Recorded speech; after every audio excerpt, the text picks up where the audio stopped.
Classroom visits.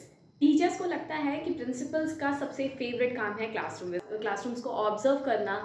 और as a principal ये काम स्कूल में सबसे ज़्यादा इम्पॉर्टेंट है।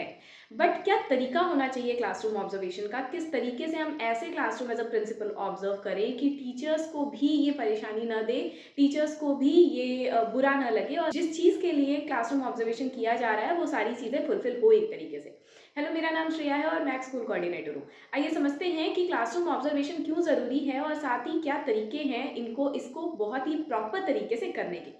क्लासरूम ऑब्जर्वेशन इसलिए भी बहुत ज़्यादा ज़रूरी है क्योंकि as a principal we should know that classroom में चल क्या रहा है, टीचर्स किस तरीके से पढ़ा रहे हैं, क्या चीज़ें हो रही हैं, कौन से ऐसे बच्चे हैं जो क्लासरूम को देख रहे हैं, कौन से ऐसे बच्चे हैं जो फिजिकली तो क्लासरूम में प्रेजेंट है बट मेंटली वो कहीं ना कहीं और रह रहे हैं। ये सारी चीज़ों को जानने और स्कूल को एक प्रॉपर तरीके से रन कराने के लिए क्लासरूम ऑब्जर्वेशन बहुत ज़्यादा ज़रूरी होता है। लेकिन किस तरीके से ये करें उसके कुछ पॉइंट्स आज मैं आप लोगों के सामने रखना चाहती हूँ।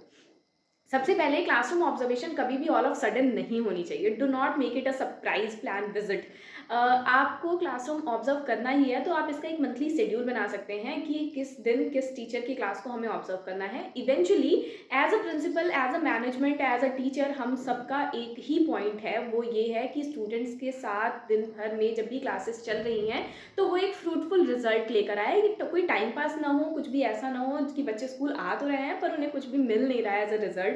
तो एक फ्रूटफुल डे होना चाहिए बच्चों के लिए, यही चाहते हैं हम as a team. So as a team हमें वो चीज़ प्लान करके रखनी है कि जब भी क्लासरूम या किसी भी क्लास में हमें देखना हो, ऑब्जर्व करने जाना हो, विजिट करने जाना हो, तो वो एक प्लान हो ताकि टीचर को भी वो बहुत ज़्यादा सरप्राइजिंग ना लगे, बुरा ना लगे, और साथ ही साथ क्लासेस जो है वो रनवे में प्रॉपरली चलती रहें।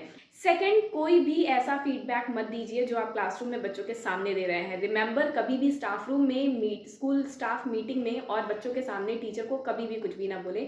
उन्हें अगर कोई भी फीडबैक आपको देना है क्लासरूम के रिगार्डिंग या किसी भी चीज़ के रिगार्डिंग, तो call them in a private way और आप फिर उन्हें उसका फीडबैक दे सकते हैं। उनके भी पॉइंट ऑफ व्यू को समझने की कोशिश करिए कि क्या चीज़ें हो रही थी और क्यों हो रही थी।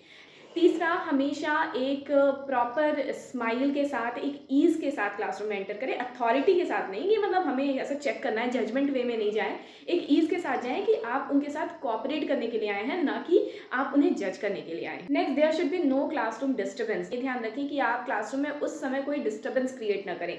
Last but not the least is the duration of the observation. कभी भी पूरा एक पीरियड हमें ही चाहिए होता है क्लासरूम ऑब्जर्व करने के लिए। 5 से 10 minute is enough to see what is going on in the class. हमें ये देखना है कि क्या रेगुलर ये सारी चीज़ें हो रही हैं या फिर सिर्फ जब हम क्लास में बैठ रहे हैं तो ही टीचर ये काम कर रहा है।